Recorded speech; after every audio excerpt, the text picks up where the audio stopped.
Welcome to Pragna media. Telugu రాష్ట్రాల్లో తీవ్ర దుమారం రేపుతున్న బెంగళూరు రేవ్ పార్టీ మూలాలు బెజవాడలో బయటపడ్డాయి. ఈ రేవ్ పార్టీలో అరెస్ట్ అయిన ప్రధాన నిందితుడు లంకపల్లి వాసుది విజయవాడే. ఆంజనేయ వాగు సమీపంలోని బ్రహ్మంగారి మఠం వీధికి చెందిన వాసుది రెక్కాడితే కానీ డొక్కాడని కుటుంబం. వాసు కుటుంబం పూరింట్లో ఉండేది. తండ్రి మరణించడంతో తల్లి దోసలమ్మి కుటుంబాన్ని పోషించేది. అయితే క్రికెటర్ కావాలన్న లక్ష్యమే వాసుని బుకీగా మార్చింది. క్రికెటర్, హాకీ, కబడ్డీ ఇలా అన్ని క్రీడల్లో బుకీగా వ్యవహరించేవాడు. తెలుగు రాష్ట్రాలు సహా బెంగళూరు, చెన్నై, ముంబైలో భారీగా బెట్టింగ్ నెట్వర్క్ ఏర్పాటు చేసుకున్నాడు. ఆ తర్వాత తన వ్యాపారాన్ని మరింత విస్తరించి హైదరాబాద్, బెంగళూరులో పబ్లు కూడా నిర్వహిస్తున్నాడు. అతనికి భార్య, 2 కుమార్తెలు ఉన్నారు. వారు విజయవాడలోనే ఉంటారు. వాసు అప్పుడప్పుడు ఇంటికొచ్చి వెళ్తుంటాడు. దుబాయ్, బెంగళూరు, మలేషియాలో పని చేస్తానని చుట్టుపక్కల వారిని నమ్మించాడు. ఇలా క్రికెట్ బెట్టింగ్ మొదలుకొని రాజకీయ బెట్టింగ్ల వరకు అన్ని కలిసొచ్చి కోట్లకు అధిపతి అయ్యాడు.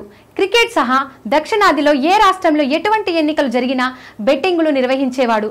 దీని ద్వారా కోట్లాది రూపాయలు ఆర్జించాడు. ఈ బెట్టింగ్లపై వాసు 200 కోట్లకు వరకు సంపాదించినట్లు తెలుస్తోంది. ఎక్కడికి వెళ్లినా విమానాల్లోనే తిరిగేవాడు. కోటి విలువైన లగ్జరీ కార్లు 4 ఉన్నాయి. విజయవాడ, హైదరాబాద్, బెంగళూరు, చెన్నై తదితర ప్రాంతాల్లో భారీగా విల్లాలు, ఇల్లు కొన్నాడు. ఒక్క విజయవాడలోనే 2 విల్లాలు, ఇల్లు ఉన్నట్లు తెలుస్తోంది. ఈ వాసు బెంగళూరు రేవ్ పార్టీలో తప్ప ఇప్పటి వరకు ఎక్కడా పట్టుబడలేదు. ఇక ఈ నెల 18న సాయంత్రం బెంగళూరు శివారులో బర్త్డే పార్టీ పేరుతో రేవ్ పార్టీ ఏర్పాటు చేశారు.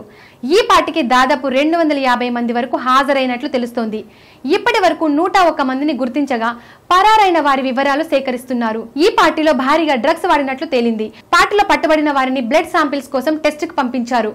Please subscribe Pragna Media. Please like, share, subscribe to Pragna Media. Pragna Media, please do like, share and subscribe. Please subscribe to Pragna Media. Please like, share and comment if you like the video. Pragna Media.